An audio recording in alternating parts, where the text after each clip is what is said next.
Blogs.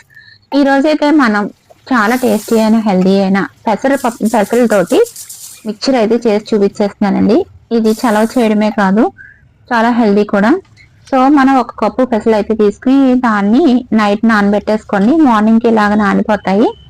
శుభ్రంగా నీళ్ళన్నీ wash చేసుకుని ఇలాగ కాటన్ క్లాత్ మీద కాస్త పైన తడంతా పోయే వరకు మన ఇంట్లోనే ఆరబెట్టేసుకోండి. ఫ్యాన్ గాలి. కావలసిన కారపూస అయితే చేసుకుందాం అండి. ఒక కప్పు శనగపిండి తీసుకున్నాను. దాంట్లో 3 స్పూన్ల వరిపిండి వేసుకోండి. దాంట్లో కొంచెం సాల్ట్, కొంచెం తినే సోడా వేసుకోండి. వంట సోడా అంటారు కదా, అది. ఇవన్నీ చక్కగా వాటర్ పోసుకుని కలుపుకోండి.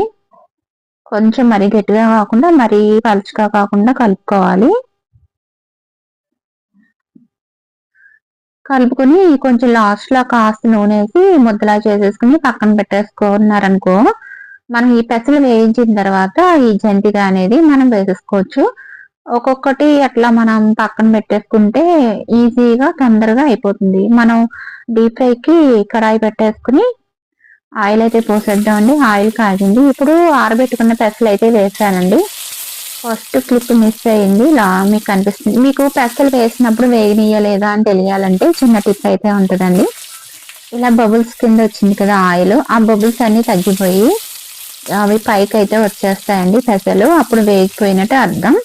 ఇంకొకటి ఏంటంటే ఇప్పుడు చూసారా, అవి వేగిపోయినాయి అన్నమాట. ఇంకొకటి ఏంటంటే కలుపుతానే ఉండాలండి పెసలు వేసిన దగ్గర నుంచి ఆయిల్లో, లేదంటే కొంచెం వేగకుండా అట్లా ఉండిపోతాయి. సో ఇప్పుడు రెండో వాయి అయితే వేసేస్తాను. మిగిలినవి ఉన్నాయి కదా, అవి కూడా వేసేసుకుందామండి. కొంచెం కొంచెం వేసుకుంటే చేసుకోండి. ఎక్కువ నూనె పెట్టుకుంటే అన్ని ఒకేసారి వేసేసుకోండి. ఇలాగ 3 గరిటెలు చొప్పున వేసుకున్నా అండి. ఇప్పుడు అవి వేగిపోయిన తర్వాత అదే నూనెలో జంతిక వేసుకుంటున్నాను. కారపూసకి ఇలా చిన్న అది ఉన్న తీసుకుని దాంతో ఇలాగా మనం జంతిక అయితే వేసేసుకున్నాం అనుకోండి, మిక్చర్లోకి మనం కారపూస కలుపుకుంటాం కదా, అది కూడా రెడీ అయిపోతుంది. మనం ఇవన్నీ ఒక పావు గంటలో అయిపోయిందండి. మిక్చర్ అనేది వేగినవన్నీ ఒక పక్కన పెట్టేసుకుంటున్నాం. ఆయిల్ అంతా కిందకు వచ్చేసిన తర్వాత జల్లీలో వేసాను కదండి, ఒక గరిటెలోని చిల్లుల గరిటెలో ఆయిల్ కిందకు వచ్చేసిన తర్వాత మనం ఒక దాంట్లో వేసేసుకుందాం ఒక ప్లేట్లోకి. ఈ జంతిక అనేది కూడా కాలిపోయింది, తీసేసుకుందామండి. వేగిపోయింది అనమాట.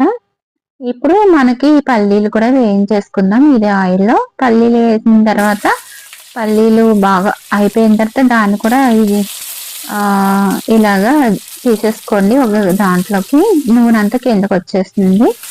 దీని తర్వాత జీడిపప్పు వేసుకుందాం. జీడిపప్పు మీరు కావాలంటే వేసుకోండి, లేకపోతే లేదు, ఆప్షనల్. జీడిపప్పు కూడా వేగిపోయిన తర్వాత అది కూడా తీసేసుకోండి.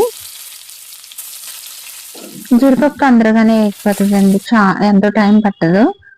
ఇదే బాండీలోకి మనం కొంచెం అటుకులు కూడా వేసుకుందాం. అటుకులు కూడా మీకు కావాలంటే వేసుకోండి, లేకపోతే లేదు, నా దగ్గర ఉన్నాయని వేస్తున్నాను. ఈ అటుకులు కూడా వేయించేసుకోండి. అటుకులు కూడా వేయించిన తర్వాత దాన్ని కూడా ఒక దాంట్లోకి తీసేసి మనం పెసలు నానబెట్టినప్పుడు కొంచెం ఉప్పు వేసి నానబెట్టాలండి. అప్పుడు కొంచెం ఉప్పు అనేది పెసలు పడుతుంది. అది నేను ముందు చెప్పడం మర్చిపోయాను. ఉప్పు వేసి నానబెట్టండి కంపల్సరీ. ఇప్పుడు కొంచెం దంచిన వెల్లుల్లి అయితే వేసానండి. వెల్లుల్లి కూడా బాగా వేగే వరకు ఉంచేసి అప్పుడు తీసుకుని దాంట్లో కలుపుకోవాలి. క్రిస్పీగా అయితే వచ్చేసేయాలి. ఇప్పుడు ఇవన్నీ వేసిన పల్లె చూద్దామండి ఎలా ఉంది. కలర్ఫుల్ గా ఉంది కదా, భలే ఉంది. జీడిపప్పు, పల్లీలు, పెసలు. ఇప్పుడు తగినంత ఉప్పు వేద్దాము, కొంచెం కారం. మీరు ముందు ఎక్కువ ఉప్పు వేసేసుకోకండి. ఇది చాట్ మసాలా కూడా ఆప్షనల్ అండి, ఉంటే వేసుకోండి, లేకపోతే లేదు. ఉప్పు లాస్ట్ లో వేసుకోవచ్చు మనం కావాలంటే. ఆల్రెడీ మనం పెసల్లో వేస్తాము, జంతికలో వేస్తాం కాబట్టి కొంచెం వేసుకుంటే సరిపోతుంది. ఇలాగా జంతికని బాగా నలిపాలి. చిన్న చిన్న ముక్కలుగా నలిపి మొత్తం అన్ని కలిపేసుకున్నాం అనుకోండి, మనకి మూంగ్ దాల్ మిక్చర్ అనేది రెడీ అయిపోయిందండి. ఒక డబ్బాలో వేసుకుంటే క్రిస్పీగా అలా ఉంటుంది. చాలా క్రిస్పీగా అయితే వచ్చిందండి. టేస్ట్ కూడా సూపర్ ఉంది. ఒకసారి ట్రై చేసి ఎలా ఉంది ఏంటి అనేది కామెంట్ బాక్స్ లో అయితే చెప్పండి. సో సింపుల్ అండి. ఒక పావు గంటలో అయితే ఇలాగ మనం చేసేసుకోవచ్చు. ఇది మనం బయట కొనాలంటే ఒక 300-400 అవుతుంది.